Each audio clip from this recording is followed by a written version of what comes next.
अल्हम्दुलिल्लाहि वकफ़ा वस्सलामुन अला इबादिहिल्लज़ीना अस्तफ़ा।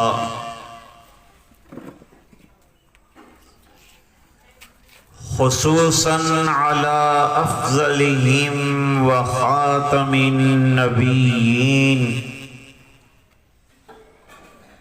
मुहम्मदिनिल अमीन व अला आलिहि व सहबिहि अजमईन। अम्मा बाद, औज़ु बिल्लाहि मिनश शैतानिर रजीम। बिस्मिल्लाहिर रहमानिर रहीम।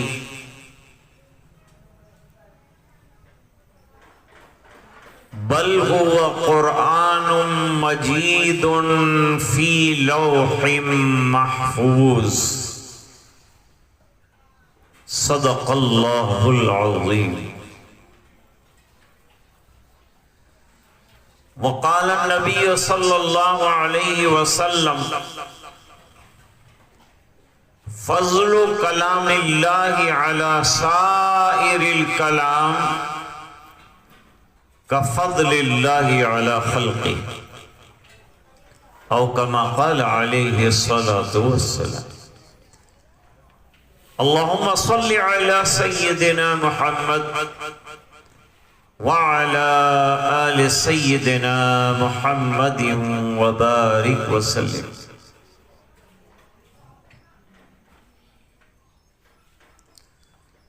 हज़रात उलमा, बुजुर्गों, दीनी भाइयों, घरों में सुन रही दीनी माँ बहनें,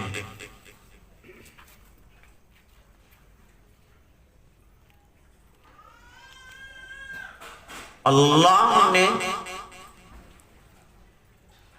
जितने अंबियाए किराम मबऊस फरमाए,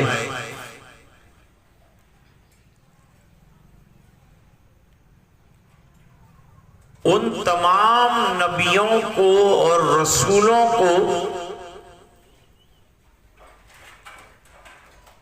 दलील नबूवत भी अता फरमाई।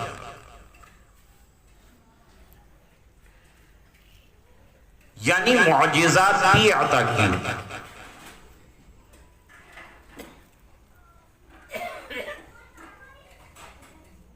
जिस जमाने में जिस चीज का बहुत ज्यादा चलन था,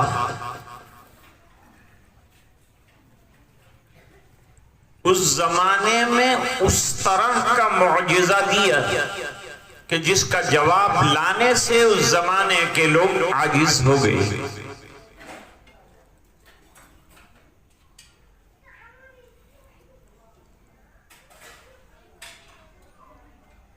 जैसे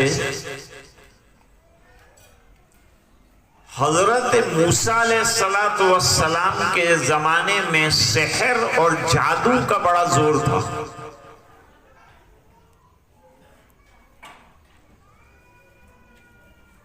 मिस्र में जहां आप तशरीफ ले गए, वहां चारों तरफ जादू का चर्चा था।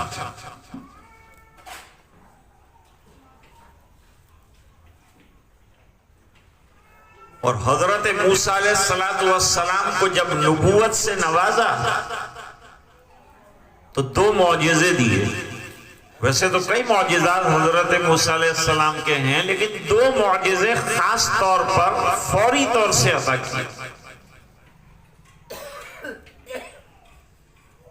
एक मौजिज़े का नाम है असा। लकड़ी जमीन पर डालते थे, वो अस्दहे में तब्दील हो जाती थी। तो उस जमाने में साहिरीन वहां जो थे, उनके पास भी ये जादू था कि वो रस्सियां फेंकते थे और सफोलिए बन जाते थे। ये तखय्युल का और नजरबंदी का खेल था।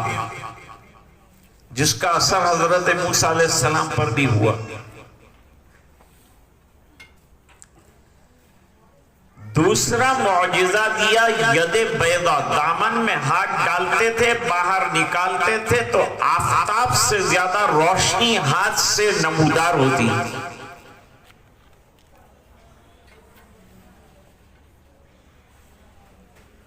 फिर अल्लाह ताला ने मौजिजे के जरिए से जादूगरों पर गलबा अता फरमाया। सब जादूगर जमा हुए, सबने अपनी अपनी रस्सियां फेंकी। हजरत मूसा अलैहिस्सलाम को अल्लाह की तरफ से इजाजत मिली कि अब तुम अपनी लाठी फेंक दो। मूसा अलैहिस्सलाम ने अपनी लाठी फेंकी, वो अजदहा बन गई, जितने सफोलिए थे तमाम को चट कर गई। और अल्लाह ने हजरत मूसा अलैहिस्सलाम को गलबा दिया, क्योंकि मौजिजे को जादू पर गलबा है। मौजिजे के मुकाबले में जादूगर कभी भी कामयाब नहीं हो सकता, इसलिए कि वो मैसनरिज्म है, इंसानी शैतानी खेल है। और मौजिजा अल्लाह की तरफ से लोगों को आजिज कर देने वाला इनाम है।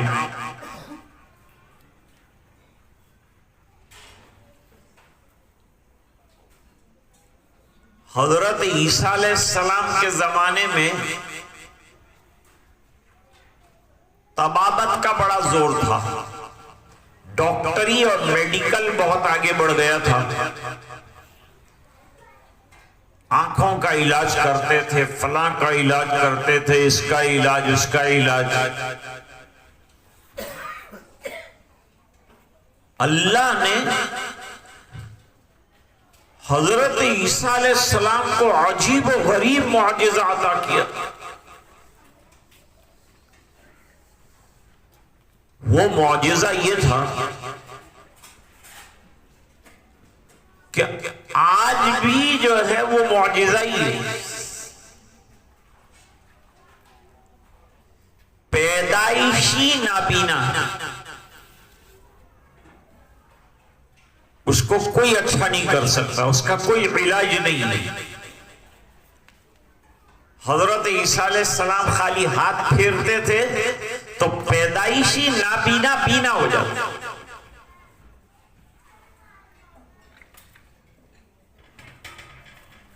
एक बीमारी होती है जिसको बर्स कहते हैं, स्किन जो है बिल्कुल व्हाइट हो जाती है एक मर्स की वजह से। इसका डॉक्टरों के पास कोई इलाज नहीं,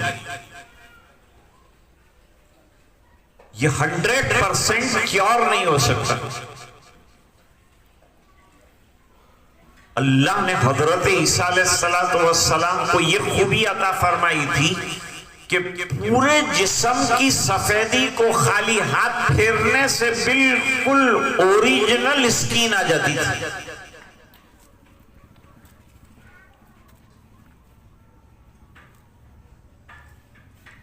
हजरत सालेह अलैहिस्सलाम कौम समूद की तरफ भेजे गए थे। अल्लाह ने कुरान में फरमाया, वसमूद अल्लज़ीना जाबुस्सखरा बिलवाद। समूद जो हैं बड़े ताकतवर लोग थे। कौम आद बड़ी ताकतवर थी, बहुत फील तन और बहुत लंबे चौड़े कदावर थे। पत्थरों में और पहाड़ों के अंदर मकानात शानदार तामीर करते थे। जब हजरत सालेह अलैहिस्सलाम ने दावा किया कि मुझे नबी बनाकर भेजा गया है, इस मौके पर एक छोटा सा नुक्ता आपकी खिदमत में पेश करूं कि जितने अंबियाए किराम दुनिया में आए, उन्होंने पहले दावाए नबूवत किया कि हमें अल्लाह की तरफ से नबी बनाकर भेजा गया है, दावा किया। अब जब लोगों ने दलील मांगी तो मौजिजा पेश किया।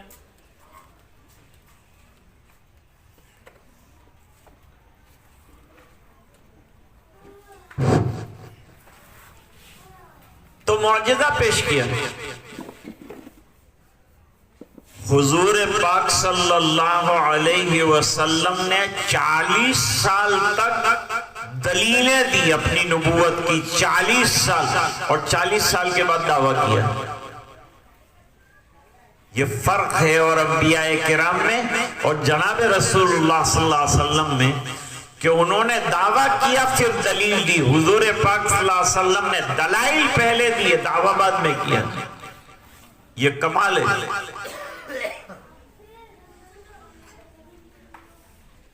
अपनी सदाकत, अपनी अमानत, अपने अखलाक, अपनी शुजाअत, अपनी जुर्अत, अपनी सच्चाई, ये तमाम दलाइल पहले दुनिया के सामने पेश किए, लोगों ने मान लिया, उसके बाद दावा किया कि मुझे अल्लाह ताला ने रसूल बनाकर भेजा है।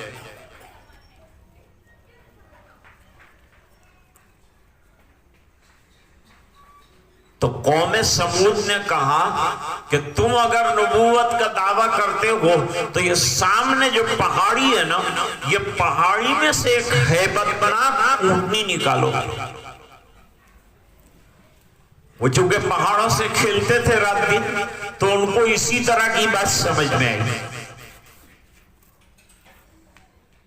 पहाड़ में से ऊँटनी, पहाड़ में महल निकालना, महल बनाना वो तो आसान है, लेकिन ऊँटनी निकालना मुश्किल काम है।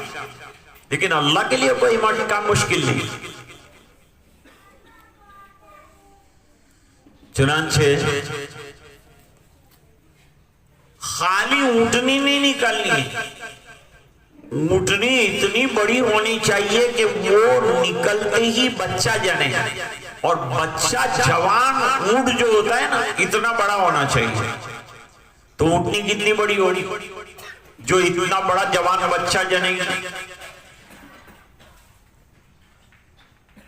तो हजरत सालेह अलैहिस्सलाम ने फरमाया कि जो लोग मौजिजा मांगते हैं उनके साथ अल्लाह ताला की कंडीशंस होती हैं। वो कंडीशंस क्या हैं? नंबर 1,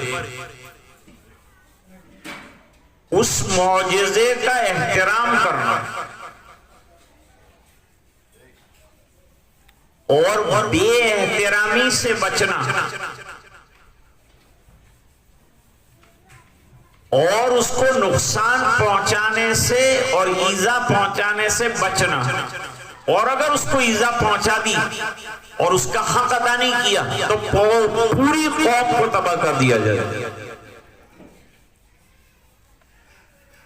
सालेह अलैहिस्सलाम ने कहा ये ऊँटनी जब आ जाएगी तुम्हारे कहने के मुताबिक, तो पूरे गांव के जानवर एक दिन पानी पिएंगे और एक दिन अकेली ऊँटनी पिएगी और उसका बच्चा पिएगा। एक दिन पूरे गांव के जानवर चरेंगे और एक दिन खाली ऊँटनी, क्योंकि ऊँटनी है बहुत बड़ी, उसको चारा और खाना भी इतना चाहिए, पानी भी इतना चाहिए। वो दूध भी इतना देती थी, कहते हैं कि जिस गांव के किनारे पर जाकर वो खड़ी होती थी, लोग बाल्टियां लेके आते थे और दूध निकालते थे और बाल्टियां भर भर के दूध घर ले जाते थे। इतना दूध देती थी। और कितना भी गहरा कुआं हो, उसकी गर्दन इतनी लंबी थी कि कुएं की गहराई में पहुंच जाती, सब पानी खत्म कर देती थी। ये सिलसिला रहा, लेकिन कौम वाले चंद दिन बर्दाश्त कर सके इसको। फिर उन्होंने जो है ऊँटनी को मार डालने का प्लान बनाया। तो ऊँटनी को मारा, जिसका कुरान करीम में तस्करा है। तो ऊँटनी के मारने के बाद 3 दिन के अंदर पूरी कौम को अल्लाह ताला ने तबाह कर दिया। मुशरिकीन मक्का मौजिज़ात मांगते थे कि जैसे सालेह अलैहिस्सलाम को मौजिज़ा दिया, जैसे मूसा अलैहिस्सलाम को दो दे, ऐसा मौजिज़ा हमको दिखाइए। हालांकि उससे बड़े बड़े मौजिज़ात हुजूर पाक सल्लल्लाहु अलैहि वसल्लम ने दिखाए थे।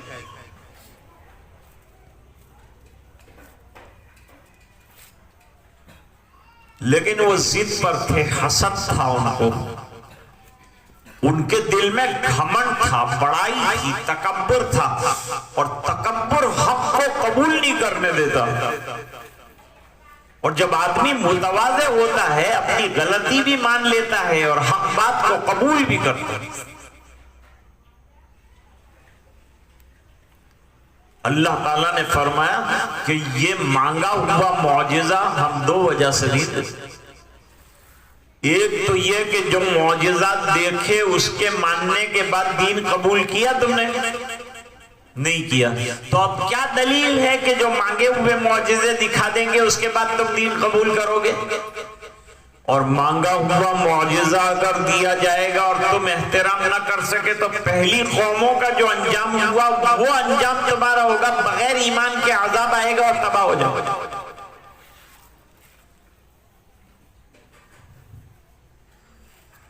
बहुत परेशान किया हुजूर पाक सल्लल्लाहु अलैहि वसल्लम को, बहुत दुख दिया मक्के वालों ने। मदीने पहुंचने के बाद भी आराम नहीं लेने दिया हुजूर पाक सल्लल्लाहु अलैहि वसल्लम को। ताबड़तोड़ तरह तरह के हमले करते थे, कभी जानवर ले जाते थे, कभी खेत लूट लेते थे, कभी खजूरों को आग लगाते थे, क्या क्या करते थे।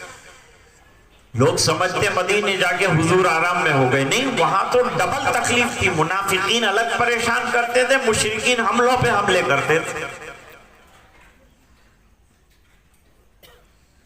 हुजूर ने दिल बर्दाश्ता होकर मक्के वालों के लिए कहत साली की बद्दुआ कर डाली। हदीस में है, और फरमाया अल्लाहुम्मा जअलहा सिनीना कसीनी यूसुफ, अल्लाह इन पर कहत सालियों के इतने साल आए जितने के हजरत यूसुफ अलैहिस्सलाम के यहां आए थे। अब कहत साली बद्दुआ के बाद शुरू हुई तो आलम यह था कि आसमान पर धुआं धुआं धुआं धुआं नजर आता था। दो धुएं का खबर दी, एक धुआं आ चुका, एक धुआं कयामत से पहले आएगा। सूरह दुखान पढ़िए, बड़ा धुआं बाद में आने वाला है, छोटा धुआं जो मक्के वालों ने आसमान पर देखा वो आ चुका। वो बड़ा धुआं अलामात क़यामत में से है, वो आने वाला है, जो मुशरिकीन के मसानों में घुस जाएगा और उनको मार डालेगा, और मुसलमानों को हल्का सा जुकाम होगा, फिर उनका इंतकाल हो जाएगा, और क़यामत शिरार खल्क यानी सबसे बुरे लोग दुनिया के जो हैं उन पर कायम है।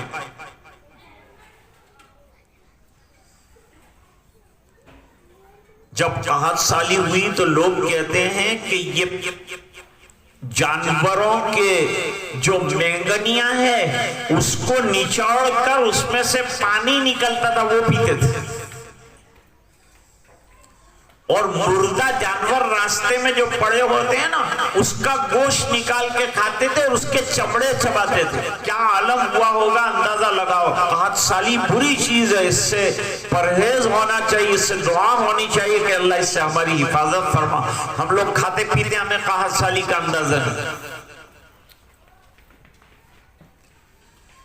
अबू सुफियान मदीने आया, अभी ईमान नहीं लाए, और आकर बिरादरी की दुहाई दी कि आपके सब भाई हैं, खानदान वाले हैं, आज कहत साली से परेशान हैं, मौतें वाक़ई हो रही है, मवेशी मर रहे हैं, जानवर मर रहे हैं, दरख्त सूख रहे हैं, दुआ फरमा दीजिए। अच्छा मैं दुआ करूंगा तो क्या करोगे, तुम ईमान लाओगे? अरे कहा आप पर ईमान बिल्कुल तमाम मक्के वाले ले आएंगे। हुजूर ने फौरन रहमतुल लिल आलमीन है दुआ फरमाई, लेकिन दुआ करने के बाद कहत साली खत्म हो गई। फिर जो है मुशरिकीन मुकर गए, ना कहा कि हम तो ईमान नहीं लाएंगे। टाइम है, वक्त है, जब ईमान लाना पड़ा, ईमान लाने पे मजबूर हुए। तो अर्ज कर रहा था कि ये सब अंबियाए किराम के जमाने में जो चीजें मुरव्वत थी, उसी में से बड़ी चीज का मौजिजा अल्लाह ताला ने उस वक्त के नबी को अता फरमाया। अब ताजदार मदीना जनाब रसूलुल्लाह सल्लल्लाहु अलैहि वसल्लम का जमाना अरबों की फसाहत और बलागत और अशार का जमाना है। छोटे छोटे बच्चों को अशार याद, 200 अशार याद। और कितने ऐसे थे कि जिनको अपने बाप से लेकर आदम अलैहिस्सलाम तक का नसब याद, हाफजा ऐसा उनका।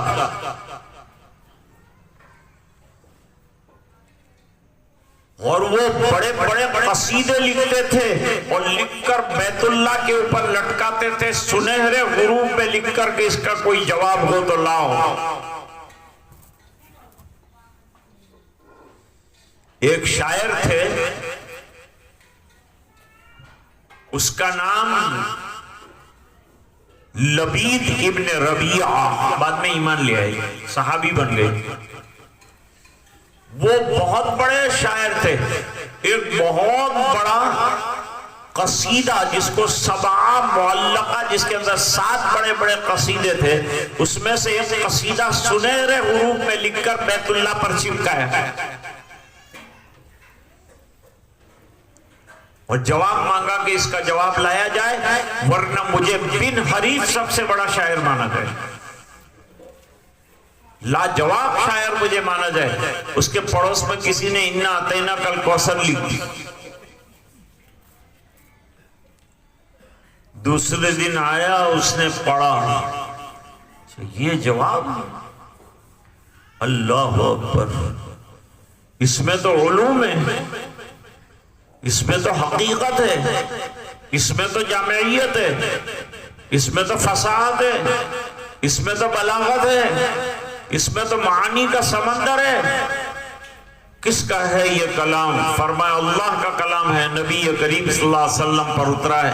गए हुजूर के हाथ पर ईमान कबूल किया, फरमाया एक ही सूरत ने मुझे मुसलमान बना दिया। बड़ी बड़ी सूरतें, 85 सूरतें मक्के में उतरी हैं।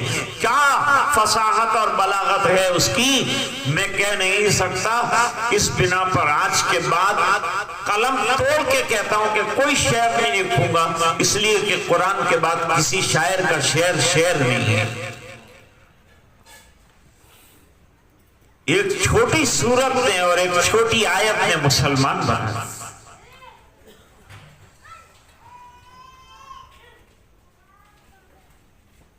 साहिब रूहुल मानी ने एक और वाकया लिखा है,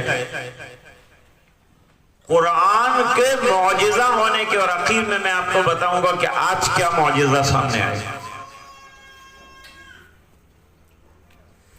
कुरान के मौजिजे खत्म होने वाले नहीं है, कुरान के अजाइबात खत्म होने वाले नहीं है। जितना जमाना आगे बढ़ेगा, रोज नए मौजिजात और कुरान के नए एजाजी पहलू बदल बदल कर हमारे सामने आएंगे।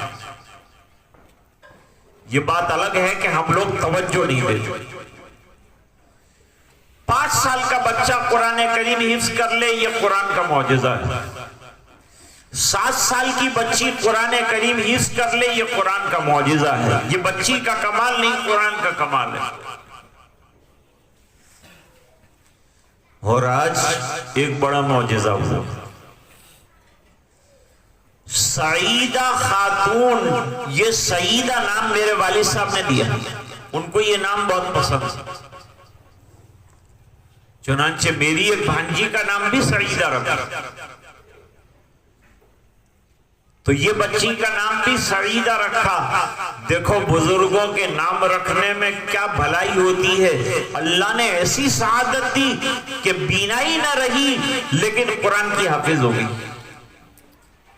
बताओ ये कुरान का मौजिज़ा है कि नहीं, कि बीनाई न होने के बावजूद, वसाइल न होने के बावजूद घर में बैठकर एक एक आयत करके पूरा कुरान करीम हिफ्ज़ कर लिया। नाबीना होने के बावजूद कर लिया। नाबीना हो, बच्ची हो, घर में हो, पढ़ाने वाला कोई ना हो और खुद कुरान करीम याद कर ले। ये कुरान का मौजिज़ा है कि नहीं। साहिब रूहुल मानी ने लिखा, अरब में एक बहुत फसीह बलीग शख्स था, किसी भी चैलेंज को फसाहत की लाइन से कबूल करता था। इधर जो है कुरान के एजाज की वजह से एक दो करके लोग ईमान कबूल कर रहे थे। जो सुन लेता था कुरान वो इस्लाम कबूल कर लेता। अच्छा, शुरू में हुजूर पाक सल्लल्लाहु अलैहि वसल्लम का ये अमल और दस्तूर रहा कि आप कोई लंबी तकरीर किसी के सामने नहीं करते थे, बल्कि जो भी बड़ा दंदना के आया उसके सामने खाली कुरान शरीफ की आयतें जो है वो पढ़ देते, बस उसका मामला वहीं ठंडा हो जाता था, आगे वो कुछ नहीं कहता, वहीं से उठ के चला जाता था। उसके जज्बे सब खत्म हो जाते थे। कुरान के एजाज के सामने हथियार डाले बगैर उसको चारे कार नहीं। तो इब्नुल मुकफ्फा के पास लोग गए कि भाई आपको मालूम मक्के में एक नबी आए हैं, सुना है मैंने, और वो कलामुल्लाह कहते हैं कि मेरे ऊपर अल्लाह का कलाम उतरता है और मैं वो सुनाता हूं। जबकि हुजूर पाक सल्लल्लाहु अलैहि वसल्लम उम्मी थे, पढ़े लिखे नहीं थे, लेकिन कलाम जो पेश करते थे वो पढ़े हुए सर सुनने पर मजबूर हो जाएं ऐसा पढ़ते।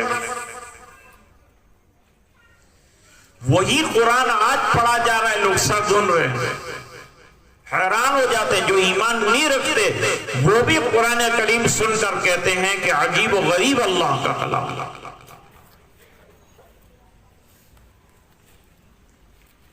तो इब्नुल मुकफ्फा ने कहा तुम क्या चाहते हो? हम चाहते हैं कि कम से कम कुरान चैलेंज करता है कि एक सूरत लाओ कुरान करीम जैसी, तो आप एक सूरत तैयार फरमाइए। उसने कहा मैं ऐसे नहीं करूंगा, ये बड़ा काम है। कब करेंगे आप ये काम? काम कल से करो, लेकिन 2-4 शर्तें मेरी। एक शर्त तो ये है कि मेरे घर वालों को पूरे साल का खर्चा देना पड़ेगा। पूरे साल का खर्चा तुम लोग दे दो। उन्होंने कहा हम ये कुरान से इतने मबहूत हो गए कि हम लोगों को रोकना चाहते हैं, कुरान से लोग रुकते नहीं हैं, तो तुम खर्चा ले लो, लेकिन ये सिस्टम जो चल रहा है, ये रोजाना जो कुरान पर ईमान कबूल करने का, इसको रोको।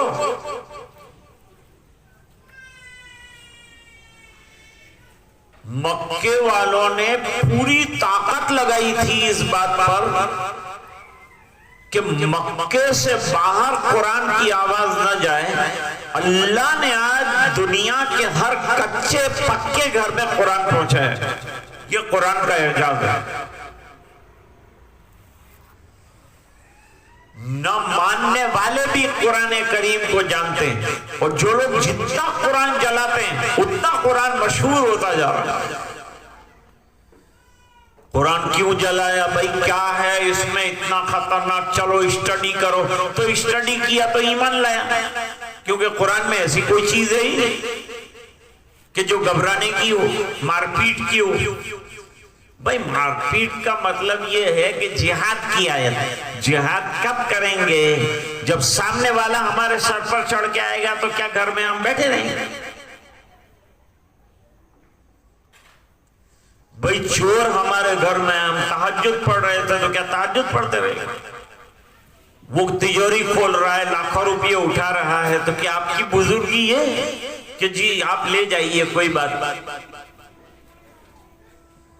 हदीस शरीफ है, मन कुतिला दून मालिही फहुवा शहीद, जो अपने माल की हिफाजत में मारा गया उसको शहादत का दर्जा मिलेगा।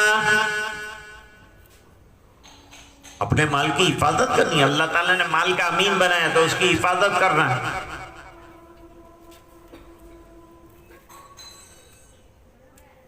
तो इब्नुल मुकफ्फा ने कहा पहले तो 1 साल का खर्चा तुम दे दो, दूसरे ये कहा मुझे कलम और कागज का ढेर दे दो, और मेजों को बिल्कुल यकसुई के साथ किसी गार के अंदर बिठा दो और फिर तुम मुझे डिस्टर्ब मत, मैं जवाब देता हूं। 1-2 सूरत लेके बैठ गया। 2 महीने हो गए तो जिन्होंने कॉन्ट्रैक्ट दिया था उन्होंने कहा देखें इस कितना लिखा है, खर्चे ले रहा है, सब ले रहा है, वहां बैठा है तो ये कुछ लिखता भी है कि नहीं, कुछ जवाब लिखा के नहीं, जरा अपने मालूम तो करें। 2 महीने के बाद पहुंचे तो बेचारा कागज के टुकड़ों के ढेर में बैठा हुआ, चारों तरफ कागज के पर्चे फैले हुए और बीच में ये लिखने के लिए कुछ बैठा है, लिखता है फिर फाड़ता है, लिखता है फिर फाड़ता है और वो कचरे में जमा करता है।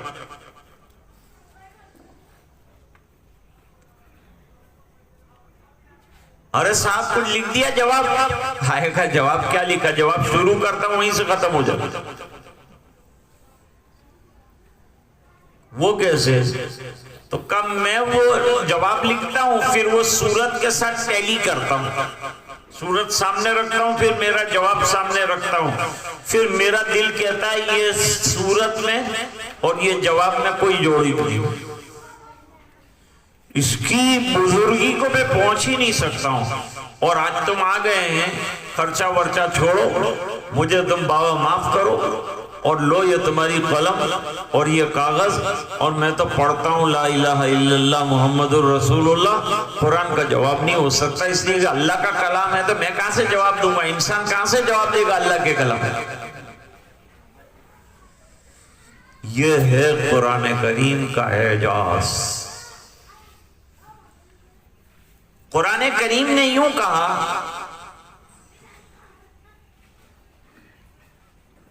कि कुल्लैनि तमातिल जिन्नु वल इंसु अला अय्यातु बिमिस्लि हाज़ल कुरान। जिन्नात और इंसान सब जमा हो जाओ, जिन्नात की ताकत बहुत है ना। एक साहब थे, उनको जिन्नात निकालने का बहुत शौक था, जरा अमलियात करूं, जिन्नात लोगों के निकालूं, कुछ पैसा आए उनके, वो जिन्नात निकलेगा जेब में से पैसा भी लोगों के निकलेगा। और ऐसे किसी का जिन्नात तो वो निकाला नहीं था उन्होंने, न इस सिलसिले का उनको कोई खास तजुर्बा था, लेकिन उनको उनके एक दोस्त ने, जिनकी बीवी बड़ी किंग कॉन्ग की तरह मजबूत थी, उसको जिन्नात लग गया दुबई के अंदर। उस दोस्त ने टिकट भेजा, इन्होंने अल्लाह का शुक्र अदा किया कि चलो अल्हम्दुलिल्लाह दुबई का सफर होगा, और उन्होंने लिखा कि मेरी औरत को जिन्नात का असर हुआ है जो आपको निकाला। अब ये पतला दुबला आदमी वहां गया है, खाया पिया, रात को आराम किया, कहा कि बीवी तो का वो कल उसका जिन्नात आप टाइम दे दीजिए, वो टाइम पर वो आ जाएगी, निकालना जिन्नात। दूसरे दिन टाइम दिया, कमरे के अंदर बिठाया इनको। वो बीवी जो थी टार्जन की तरह बड़ी बॉडी वाली, बहुत भारी और कलर भी पक्का। वो आके सामने बैठ गई।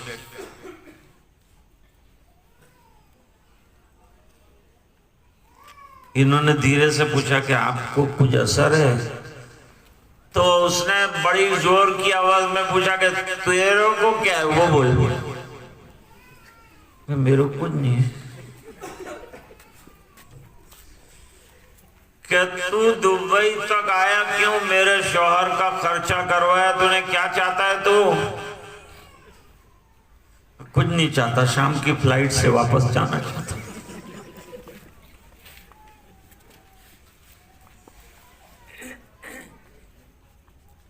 तू जिन्नत निकालता है कि मैं तेरा जिन्नत निकालूं? कहा नहीं आपा, आप बैठो, आप फैन ऑन कर दो, आराम से बैठो, मैं जाता। चौहर को कहा भाई आपको काम नहीं है अंदर तो बड़े माड़ी लाखे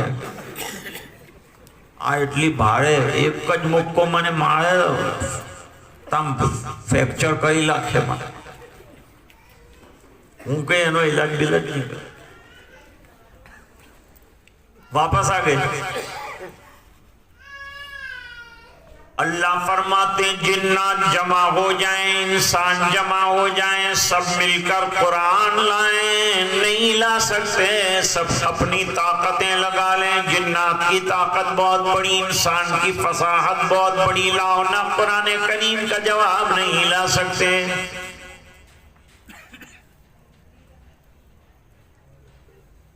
भाई कुरान करीम में 6200 तो मुत्तफक आयात हैं, नहीं आ सकते। फिर कुरान करीम ने फरमाया कुल फातू बिअश्रि सुवरिन मिस्लिही मुफ्तरयात, पूरा कुरान नहीं ला सकते तो 10 सूरतें लाओ, लेकिन 10 सूरतें भी न ला सके तो फरमाया फातू बेसूरतिन मिन मिस्ली, दरो 10 सूरतें भी नहीं ला सके तो 1 सूरत लाओ, 1 सूरत भी न ला सके तो फरमाया फलियातू बिहदीथिम मिस्ली, 1 तक से कमायत ले आओ, वो भी आज तक नहीं ला सके।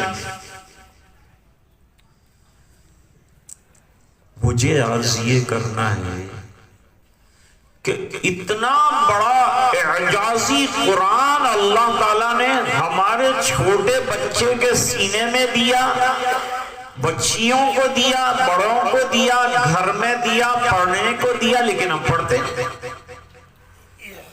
उसकी कदर नहीं करते। मेरे वालिद साहब के पास एक हाफिज साहब तावीज लेने आए कि यूं होता है और यूं होता है, हजरत तावीज दीजिए। मेरे वालिद साहब ने कहा तुम हाफिज कुरान हो? जी। फरमाया कि मैं अगर तावीज लिखूंगा तो तावीज के अंदर मैं ये लिखूंगा कि अल्लाह का कोई नाम लिखूंगा, कोई आयत लिखूंगा, यही होगा ना। अल्लाह ने तेरे सीने में पूरा कुरान लिख दिया, अब तुझे तावीज की क्या जरूरत? बरखुद नजर बेकुशाज तगी दामनी मरण के दर दामने तो मांगे तमामे निहादान। हजरत मौलाना अली मियां साहब रहमतुल्लाह अलैह फरमाते हैं दुनिया की डिग्री देखी, वो डॉक्टर बना, ये फला बना, वो इंजीनियर बना, तो तू जरा है राय टपकाता दुनिया की डिग्री पर। इनको दुनिया ने डिग्री दी, हाफिज को अल्लाह ने डिग्री दी। उसको अपनी सिफत हाफिज जो है वो ट्रांसफर की और यूं कहा कि तू अब हाफिज हो गया। हाफिज हो गया तो तेरी हिफाजत अल्लाह कर रहा है। आज सबसे बड़ा मसला तो सिक्योरिटी का है। वजीर आजम के साथ कितनी सिक्योरिटी चलती है, और वो बंबई का रंडवा, उसके साथ कितने सिक्योरिटी वाले चलते हैं, लाखों रुपया सिक्योरिटी के ऊपर। किसको मारना, इसको क्या मारने का है? इसमें रखा क्या है कि इसको मारे? फायदा हो तो मारे भी, इसको क्या मार के करेगा? बिल्ली का गोबर है। उनको नाचने के अलावा क्या था? उसने उम्मत को नाचने के अलावा और गाने के अलावा क्या दिया है? वजीर आजम का काम बड़ा है, वजीर दाखिला का काम बड़ा है, वजीर दिफा का काम बड़ा है। उनके साथ भाई बहुत बड़ा काफिला जो है सिक्योरिटी का होता है। अल्लाह फरमाते हैं हमने तेरे सीने के अंदर सिक्योरिटी रख दिया कुरान करीम का, कोई तेरा बाल बीका नहीं करेगा। आज घरों में कुरान है हमारे पास, लेकिन हम तिलावत नहीं। कुरान पढ़ो, तिलावत करो। अब ये बच्ची भी रोजाना तिलावत करेगी, करती है अभी भी। अल्लाह ताला सईदा को सआदतमंद बनाया और सआदत से मालामाल फरमाया, और सबसे बड़ी सआदत है कुरान। कुरान उसके सीने में रख दिया, चमका दिया। आंखें बंद है लेकिन दिल खोल दिया, सीना खोल दिया अल्लाह ताला ने, शरह सद्र फरमा दिया। यूं कहा कि आंखों से महरूम है तो क्या, मेरे कुरान से तो महरूम नहीं है। हमारे बहुत से बेचारे बच्चे हैं जो हिफ्ज कर सकते हैं, हम लोग हिफ्ज नहीं कराते। कराओ। फलस्तीन की जंग में इस वक्त लड़ने वाले जितने लोग हैं वो सब हाफिज हैं, सब हुफ्फाज़ कुरान हैं। हजरत मौलाना सज्जाद नौमानी साहब दामत बरकातहुम का बयान आया,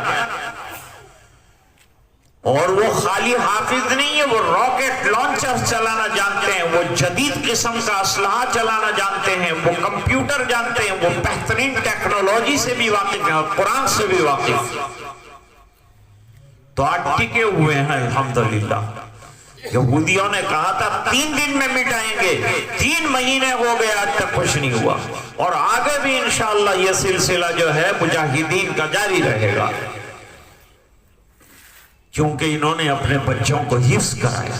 आज वो हाफिज सीने में कुरान लेकर अल्लाह के रास्ते की मेहनत में लगे हैं, तो अल्लाह ताला उनकी हिफाजत भी फरमाएगा। मुझे शब्बीर भाई काजी के साहबजादे उन्होंने फोन किया कि भाई हमारी बहन और हमशीरा नाबीना होने के बावजूद हाफिज कुरान करीम हुई, तू आता है कि नहीं? मैंने कहा मेरी बदकिस्मती होगी ना आऊंगा। ऐसी मुबारक महफिल में जिसमें एक नाबीना बच्ची ने इतना बड़ा कारनामा और इतना बड़ा मौजज़ा ज़ाहिर हुआ कुरान का, वो देखने के लिए मुझे आना है, मुबारकबाद देने के लिए आना है, दुआ करने के लिए आना है। मैं वालिदैन को मुबारकबाद देता हूँ, भाइयों को मुबारकबाद देता हूँ। दूसरे भाई जो हैं उनकी भी बीनाई कमजोर है, लेकिन अल्लाह ने उनका दिमाग कंप्यूटर से भी आला दर्जे का बनाया। सब काम अकेले करते हैं, यहाँ से पुणे जाते हैं तो किसी का साथ लेकर नहीं जाते, आते हैं तो खुद आते हैं, किसी के साथ नहीं आते, खुद अपना निजाम चलाते हैं। बेहतरीन अल्लाह ताला ने दिमाग अता फरमाया है, जो काम आंखों का है वो दिमाग से ले रहे हैं, और अल्लाह ताला ने उनके दिमाग को रोशन फरमाया। अगरचे आंखें रोशन नहीं लेकिन दिमाग रोशन है। उमरवाड़ा मेरी हाजिरी होती ही रहती। मेरे वालिद साहब रहमतुल्लाह अलैह बरसों तक जो है तशरीफ लाए, और आपने भी अल्हम्दुलिल्लाह इसी मोहब्बत का इजहार किया है। आज तक जो है आप मुझे याद फरमाते हैं। अभी चंद दिन पहले हमारे सईद भाई ने हमको याद किया था, एक मस्जिद तामीर हो रही है उस इलाके में, मस्जिद नूर, उसकी संग बुनियाद के लिए हाजिरी हुई थी, उस वक्त आया था। फिर ये शब्बीर भाई काजी मुत्तजिल्लुहुल आली, उनके साहबजादों का इसरार रहा कि तू आ जाए। फिर मौका गनीमत समझा, मुबारकबाद देनी थी। ये दुआ में खत्म कुरान के मौके पर बच्ची ने अंदर कुरान करीम खत्म कर लिया, हम यहाँ दुआ करेंगे। दुआ तो असल में उसकी है और हम लोग भी दुआ में शामिल होंगे। अल्लाह ताला इसके हिफ्ज को हमेशा बरकरार रखे, तिलावत की सआदत अता फरमाए, और ये और बच्चियों के लिए भी एक नमूना बन जाए, और पढ़ने वाले जो बीना है उनके लिए नमूना है कि ना बीना हाफिज हो तो बीना क्यों हाफिज नहीं हो सकते हैं। हमारा एक एक बच्चा हाफिज होना चाहिए। अल्लाह ताला हमें इसकी सआदत से माला माल फरमाए, और आज के इस इजलास को जो कुरान करीम की निस्बत से कायम हुआ अल्लाह ताला कबूल फरमाए, और अल्लाह ताला आज की दुआओं को भी खत्म कुरान करीम की निस्बत से मंजूर और कबूल फरमाए। आमीन। सुब्हानल्लाहि व बिहम्दिही सुब्हानल्लाहिल अज़ीम, सुब्हानल्लाहि व बिहम्दिही सुब्हानल्लाहिल अज़ीम। अल्लाहुम्मा लकल हम्दु कुल्लुहु व लकल मुल्कु कुल्लुहु व लकश शुक्र कुल्लुहु व इलैका यरजिउल अम्रु कुल्लुहु। अल्लाहुम्मा सल्ली अला सय्यदिना मुहम्मदिन व बारिक व सल्लिम रब्बिग़फिर वरहम व तजावज़ अम्मा तालम इन्नका अंतल आज़्ज़ुल अकरम रब्बना आतिना फिद दुनिया हसना व फिल आखिरति हसनतम व क़िना अज़ाबन नार व अदखिलना जन्नत मअल अबरार या अज़ीज़ या गफ़्फ़ार। अल्लाहुम्मा अफ़्तह लना बिल खैर व अत्मिम लना बिल खैर वजअल अवाक़िब उमूरिना बिल खैर बियदिकल खैर इन्नका अला कुल्लि शैइन। अल्लाहुम्मा अहसिन आक़िबतना फिल उमूरि कुल्लिहा वअजिरना मिन ख़िज़्यि दुनिया व अज़ाबिल आख़िरह। अल्लाहुम्मा नव्विर क़ुलूबना बिनूरिल क़ुरआन व ज़य्यिन अख़लाक़ना बिनूरिल क़ुरआन वअदख़िलनल जन्नत बिल क़ुरआन व नज्जिना मिनन नार बिल क़ुरआन। अल्लाहुम्मा जअलिल क़ुरआन रबीअ क़ुलूबिना नूरा सुदूरिना ज़हाबा हुमूमिना व ग़ुमूमिना। अल्लाहुम्मा अइन्ना अला तिलावतिल क़ुरआन व ज़िक्रिका व शुक्रिका व हुस्नि इबादतिक। अल्लाहुम्मा बिहुर्मति हाज़िहिल लैलतिल अज़ीमा इफ्तह लना अब्वाबल करामाति वल इनायात व वफ़्फ़िक़ना लित्ताआति वल इबादात व बारिक लना फ़िर रिज़्क़ि वल हसनात। अल्लाहुम्मा अहफ़िज़ना या फ़य्याज़ मिन जमीइल बलाया वल अमराज़। अल्लाह हमारे गुनाहों को माफ़ फरमा, कोताहियों से दरगुज़र फरमा, अपना फ़ज़ल और करम शामिल हाल फरमा। रहम के, करम के, खैर के, फ़ज़ल के, आफ़ियत के फ़ैसले फरमा। है इलाहुल आलमीन, बच्ची का कुरान करीम तेरे दरबार में मंजूर फरमा, कबूल फरमा। तादमे हयात इसके सीने में कुरान करीम की हिफाजत फरमा, तिलावत का जज्बा अता फरमा। अल्लाह इसको रोशन दिमाग अता फरमा। है इलाहुल आलमीन, रोशन क़ल्ब अता फरमा। है इलाहुल आलमीन, बीनाई भी अता फरमा।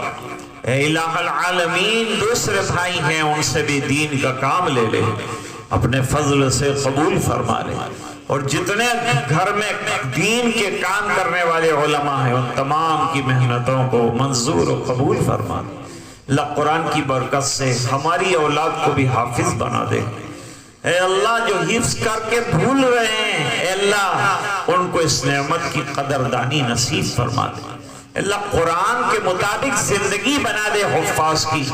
और अल्लाह हमें अपनी नस्लों को हाफिज बनाने का ज़ौक़ शौक़ पैदा फरमा।